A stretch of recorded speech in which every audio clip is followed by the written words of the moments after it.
are watching the English news of Bình Phuoc Radio Television Station and Newspaper. I'm with you with the latest news for today. Transport infrastructure development drives Bình Phuoc economic growth. Virtual reality transforms travel experiences. Tougher measures needed to fight corruption, according to party leader. Quantum emphasizes preserving and developing traditional crafts.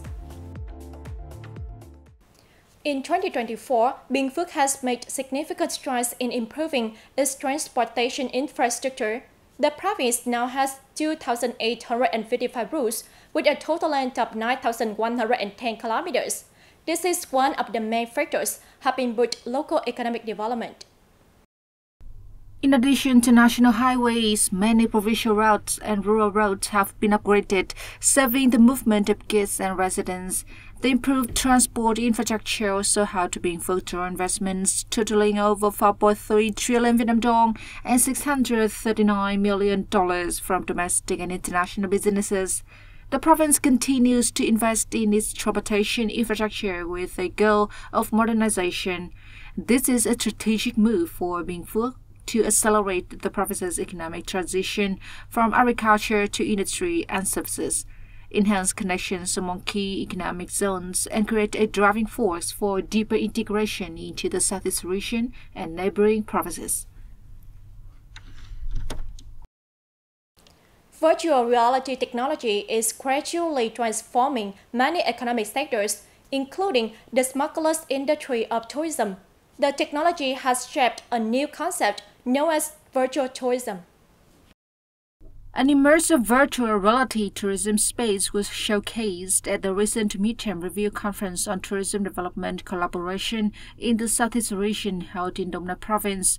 Through a digital mapping system, key attractions across Binh Phuoc, Đồng Nai, Ho Chi Minh City, Bình Dương, Tây Ninh, and Bà Rịa Vũng Tàu were vividly recreated, offering visitors a novel experience.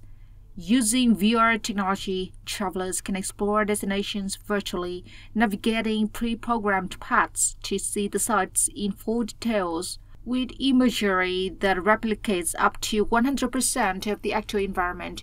Whether via VR headsets, touchscreens, or tablets, visitors can effortlessly visit locations like Bà Rịa Vũng Tau's lively beaches, Binh Phuoc's stunning waterfalls, or Tây Ninh scenic highlands. Digitizing heritage sites demonstrates Binh Phuoc's commitment, along with other Southeast provinces, to leveraging technology for tourism promotion.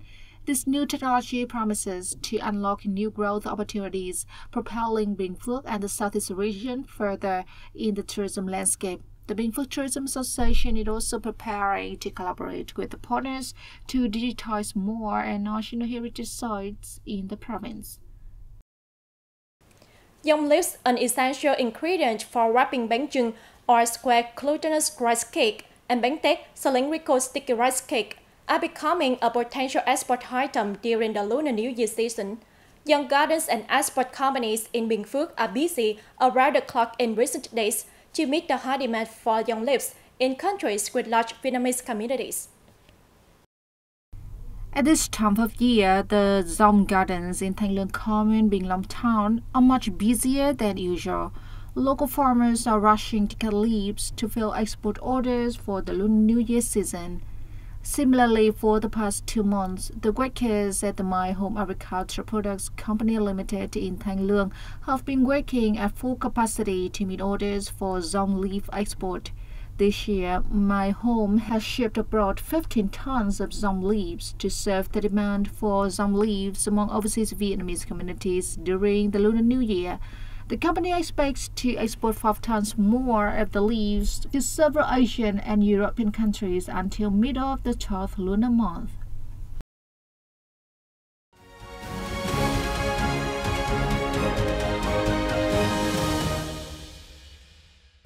Ladies and gentlemen, the Central Standing Committee for Prevention and Control of Corruption and Negative Performance convened the 27th session in Hanoi on December 31st.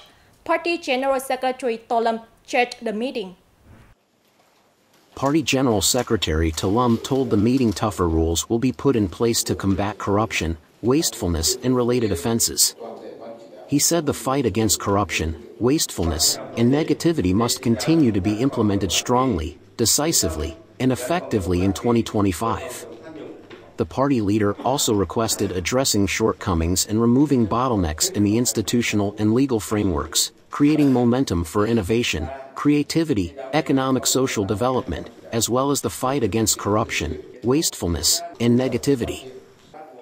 It was reported in 2024 party committees and party inspection commissions at all levels disciplined 709 party organizations and more than 24,000 party members for violations.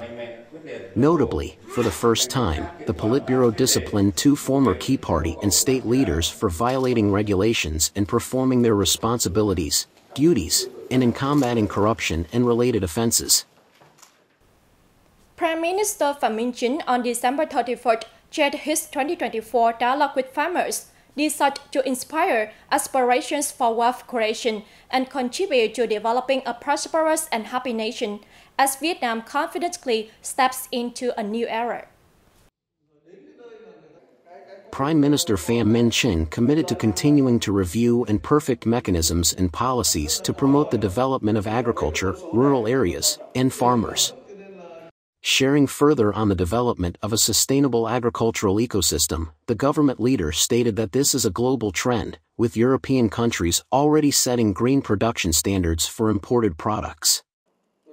He emphasized that both businesses and farmers must raise their awareness and take proactive steps to meet these standards in order to boost exports.